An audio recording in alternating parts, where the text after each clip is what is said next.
Hey guys, welcome back to Vbuzz. Thank you for sticking around. You're still here with me, Swarna, my co-host for the day, Daryl. Now, it's that time of the year again when the festivities draw to a close and we start panicking about our 2018 resolutions. Hey, some of us are still panicking over our 2017 resolutions, okay? Well, that might be the case for some people, but we assure you that it is not a concern for our next guest. You're about to meet some people who have taken goal setting to the next level and have made it their mission to help students throughout the country reach their fullest potential.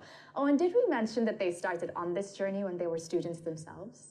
Hey guys. Hi, nice to meet you. Hi, welcome to Vbuzz, guys. All right, so let's get us started. So tell us a bit more about this organization that you've set up called Ascendance. How did it all come about? Okay, I think it was a very long story to talk about. It was something else in the beginning. We started somewhere in 2015. Okay. And when we first started, we were supposed to be a book that markets, a team that markets an ebook actually. Yep. Right. Okay. So it was an ebook about awareness and motivation and how to live life and everything like that. Okay. But we then realized that just by giving them a book, it's not really addressing the problem that we want to solve. Which How can you engage the person more? Right. So after that evolved into us coming up with different types of content that we can add into this book. So we kind of made like an online package, an online community kind of thing. And then we evolved from there. We're like, okay, how can we get the youngsters on board of this? So then we started doing programs at schools. And a year later, we've launched our ACDC program. So I think that's how it came about. Right. No, I'm listening to your story and I'm thinking, wow, this sounds like all the other entrepreneurs that we have on the show talking, but you guys are like, what, 17, 18, and you started, you were saying in 2015, which would mean you would have been like 15, 16. Yeah. That is amazing. How did you guys even meet? We met on a talk show. A talk show? Yeah, one of the companies who actually inspired us to do what we do, which is Ascendance. Right. The company is called ETIGS and they used to have weekly talk shows. Okay. So at different points of time, each of us joined the talk show and then we were like, hey, we really like what they're talking about, the mind, the subconscious mind, goal setting, atoms, how all laws work, and we're like, wow, that's cool. We should let more youngsters know about this. Yeah. So Ascendance is focused mainly on academic side of things, or not how? really more on academic side of it, but I can both. say it's correlated because we are a lot on finding out your passion. We feel like youngsters should work on the things that they love to do, the things that they are passionate about, and stuff like that. And of course, the concerns for other parties like parents and the teachers are, what about the academics? Yeah, it's like a myth. Like, does your passion distract you from your education? Well, for the case of the four of us that currently consists of Ascendance, that's not the case. Each of us have our own fields that we're passionate about, and because of that, we excel and become the best in our classes. We feel like, because when you have something that you really, really passionately want to work on, education becomes a responsibility, no longer a burden or something that you have to do, but it's how this can help you out in this. And that's the reason why the four of us actually are, we scored really well in our grades. I think that's a great outlook to this whole scenario. But when you guys first got together, did you have like a clear mission from the start? Did you immediately set a goal?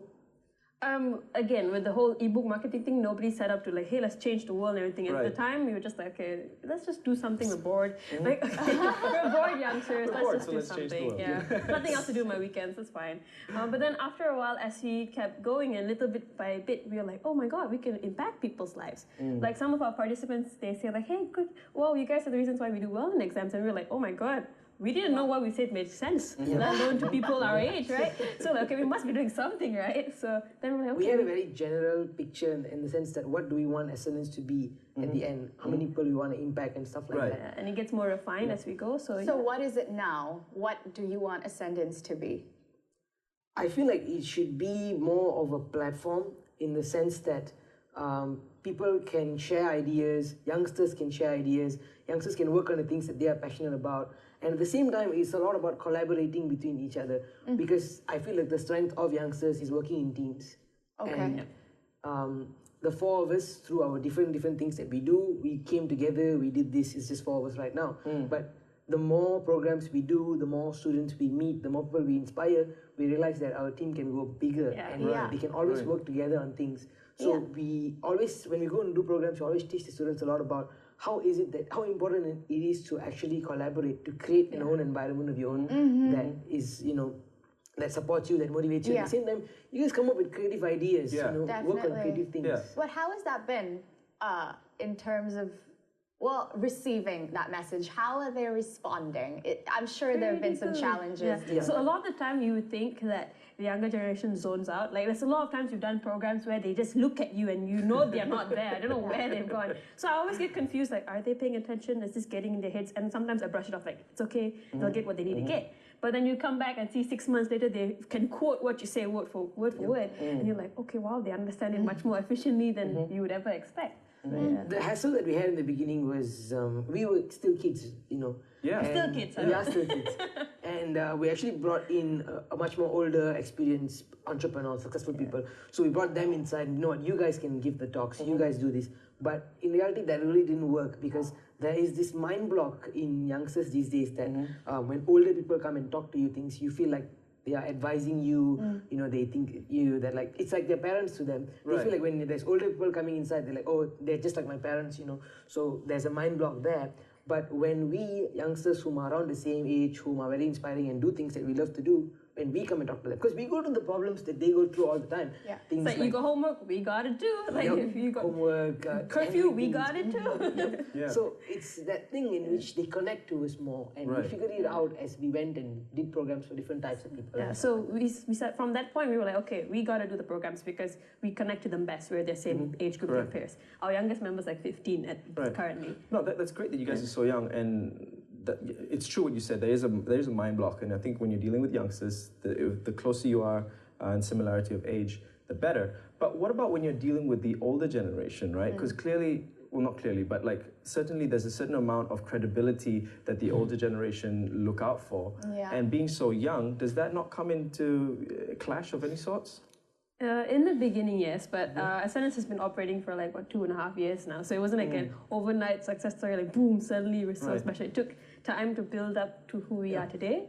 So it's the small successes that we make that actually gains the credibility first. It's in the beginning, it was when we started with ourselves first, so each of us achieving grades in our exams and then achieving grades in the things that we are passionate about. And then when we find this team, we're like, okay, then we start showing it to other youngsters and they can slowly replicate it. It's kind of leading by example kind of thing. You gain that credibility when you yourself are a living example of Gotcha. But could you tell us a little bit about how you started this whole online community of awareness? The online community of awareness was mainly because we wanted to give them different avenues of content, in the sense that it's not only just the ebook that we were about. It's like you're always online, you're always on Instagram or Facebook, so why not be something that is productive, something that can teach and you can grow better with. So we came up with some fun stuff. We really did some really different things in regards to our content, because there were videos, there were different types of talk shows, there were short skits that we were doing, there were articles, there were books inside there, experience sharing from other entrepreneurs. So it's this very vast thing that we're still working on it to improve in terms of content as well. But we have been focusing more on the programs right now, because even with so much content, we realized that we need to do the groundwork still. We need to go there and talk to the students and inspire them, and that needs to come first. But eventually, this will lead into them being members of the community, of the online community that we have, and people from all around the world whom are not in this region of which we can drive and go and see them, they can be a part of this community. You can reach out. Your reach certainly expands tremendously with the use of the internet, right? Now, you've been doing this for the past 2 years, and probably even before that, you were mentioning a bit more. I'm sure you've met your fair share of 13 to 15-year-old students. Ooh, yeah. A lot of them. Look at his face. No, it's true. The main age group we work with is 15-year-olds. Yeah. So what would you say, is the communal issue that all 13 to 15-year-olds roughly face? Roughly, I think it would be like similar problems that we face too, like not being confident with yourself, or like not knowing what you want to do in life, or not knowing what your passion is, and then becoming disengaged. If we were to shrink it down, it's two things. One is being disengaged, first thing. Second thing is probably lack of purpose, because a lot of youngsters are there, even us. I mean, we started because we were bored and we didn't know what else to do. We didn't really have things that we want to do. You can see people who go into uni without knowing what they do. You see people go into science stream without knowing what they want to do. because there's no purpose there, and we feel like these 13 to 15-year-olds are actually, it's one of the best times to actually experiment and discover the passion that you have, because when you do it in that younger age, you have the freedom to experiment. Right. You don't really have to worry about bills and Correct. other expenses and stuff like that. So it's that good time to experiment. Yeah, but the thing about being 13 or 15, you are so scared to make mistakes. Because you're often told, be the best and everything. Right. So that's where we come in, because we realize a lot of our peers are scared to experiment and find out what they want to do. So that's why we do programs at schools and children's homes. We even bring in people from different industries to share with them what is it like in that industry that they're in and stuff like that. So at least you would know, okay, at least I don't like this field, at least there's other fields I can try out. So better knowing what you don't like at least before you find out what you like. Well, you guys have a lot to say. Oh, and I've been enjoying everything that they're saying so far. But here's a question for you. Do you think that there's a solution in this world for every single problem? To say that there's a solution for every problem, I can say yes, there is, but we haven't found it yet. We truly do believe that the ideas to solve world problems lie in the younger generation. It's there, but not really there, because we are still zoned out teenagers. We are still these people who are very disengaged and stuff like that. So the avenue hasn't come where these ideas that are buried within can actually come out. And even when it comes out, we need that platform and environment for them to experiment and to work on that ideas that they have. And that's where we hope Ascendance comes in, because when you can spark creativity, then solutions can be found easily. Right. And you guys, like you mentioned earlier, are now focusing more on the programs that you offer as opposed to your online community. That's what we do. One program is called Ace It Easy. It just got approved by the MOE, so congratulations. And I heard that you start piloting it in 10 schools next week. Next week. Sweet. So tell us a little bit more about it. Okay, so Ace It Easy is basically, what we found out is a lot of the four of us especially, we are really good at our exams, but we see our peers studying really hard and it's not coming as easily to them as to us, and we're like, okay, it shouldn't just be a secret with the four of us. So how can we get this to more teens out there? So that's why it's called Ace It Easy, so you can ace your exams easily. And the objective of the program is to show kids how to use their subconscious mind and goal setting to get the grades that they want to get, while still juggling their passion in school. Also, it's more of a youngster thing, because we show them not the traditional methods, the things that normal people would say out there, taking notes, memorizing and everything like that. But it's more how you can really be creative, because the strength of youngsters do lie in working in teams. So how do you work in teams creatively? Because some of the ways we studied was so much more different compared to how the normal people do. So it's these ideas that we wanted to share with youngsters. How is it we did it? And this theory, this method has been validated over the past 2 years? Is that how you got market validation? The thing is, we are all living proof of it because we've all applied it. One of the things I did kind of well in my exams, can I say how well? She was the highest scorer in her school's history.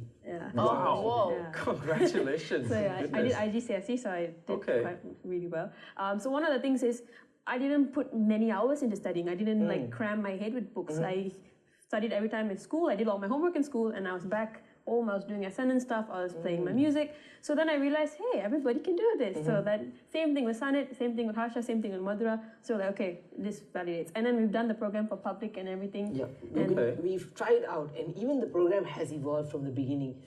And one of the things is PT3 results just came out. So we were just asking some of our participants, and they were like, oh my God, I got this many A's. Thanks, I couldn't have done it without you guys. And I was like, okay, I didn't know it was effective, but okay. So then we saw that this program really clicked with youngsters, and then MOE approached MOE, and they were like, this is a good program. Well, for everybody who doesn't have a chance or has not had the chance yet to attend your program, what is one tip that you would give them, as you were talking about the whole subconscious thing and your state of mind when you take an exam? One quick tip. When you take an exam, Sanadt, you want to share?